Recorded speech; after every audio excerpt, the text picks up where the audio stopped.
আসসালামু আলাইকুম। আমি মোহাম্মদ তাফাদুল হোসেন।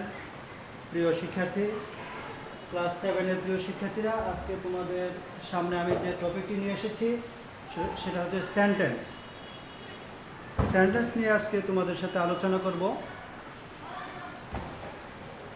ইংরেজি গ্রামারে অর্থানুসারে সেন্টেন্স 5 প্রকার, এটা তোমরা জানো। আবার আজকে আমি আলোচনা করব। প্রথমে আমি আলোচনা করব সেন্টেন্স কি। সেন্টেন্স তার বাংলা হচ্ছে বাক্য। সেন্টেন্স কাকে বলে? এক বা একাধিক ওয়ার্ড বা শব্দ মিলে যদি সম্পূর্ণ অর্থ প্রকাশ করে তাকে সেন্টেন্স বলে। আবার আমি বলছি, এক বা একাধিক ওয়ার্ড বা শব্দ মিলে যদি সম্পূর্ণ অর্থ প্রকাশ করে তাকে সেন্টেন্স বা বাক্য বলে। যেমন আই গো টু স্কুল, এখানে দেখো 4টি শব্দ আছে, I go to school.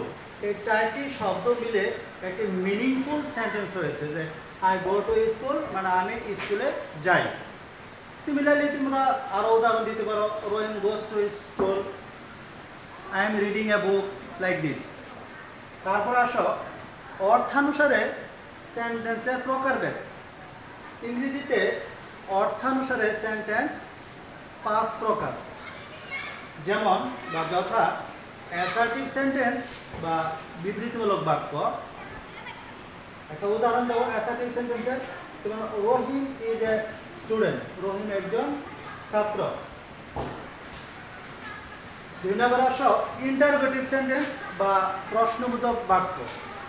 Interrogative সেন্টেন্সে একটা উদাহরণ দাও, যেমন হোয়াট ইজ ইউর নেম, তোমার নাম কি। সিমিলারলি তুমি আরও এরকম ইন্টারোগেটিভ সেন্টেন্স দিতে পারো, যে হোয়াট ডু ইউ ওয়ান্ট, তুমি কি চাও, লাইক দিস। 3 নম্বর আসো ইম্পারেটিভ সেন্টেন্স। ইম্পারেটিভ সেন্টেন্সের বাংলাটা হচ্ছে আদেশ বা উপদেশমূলক বাক্য। একটা উদাহরণ দেবো, এক্সাম্পল, যেমন ওপেন দ্য ডোর, দরজাটি খোলো। সিমিলারলি শাট দ্য ডোর, দরজাটি বন্ধ করো। 4 নম্বর আসো অপটেটিভ সেন্টেন্স বা ইচ্ছা বা প্রার্থনামূলক বাক্য। অপটেটিভ সেন্টেন্সের একটা এক্সাম্পল দিই আমরা, যেমন মে আল্লাহ ব্লেস ইউ, আল্লাহ তোমার আশীর্বাদ করুন। Similarly may you live long, তুমি দীর্ঘজীবী হও। 5 নম্বর আসি আমরা এক্সক্লেমেটরি সেন্টেন্স বা আবেগসূচক বাক্য। এক্সক্লেমেটরি সেন্টেন্সের একটা উদাহরণ আমরা দেই, hurray we have won the game, আমরা খেলায় জিতে গেছি, মানে আবেগ প্রকাশ করবে। এরকম তুমি আরো দিতে পারো, যে how beautiful the garden is, বাগানটি কতই না সুন্দর। তাহলে আজকে আমরা বেসিক্যালি অর্থানুসারে সেন্টেন্স 5 প্রকার এই জিনিসটাই শিখব। সামনে আমি ডিটেলস আলোচনা করবো অ্যাসার্টিভ সেন্টেন্স কাকে বলে, গঠন কি, ইন্টারোগেটিভ সেন্টেন্স কাকে বলে, গঠন প্রণালী, ইম্পারেটিভ সেন্টেন্স কাকে বলে, গঠন প্রণালী, সবগুলো শিখবো। আজকে এই পর্যন্ত, আশা করি তোমরা একটু বুঝতে পেরেছ। আসসালামু আলাইকুম।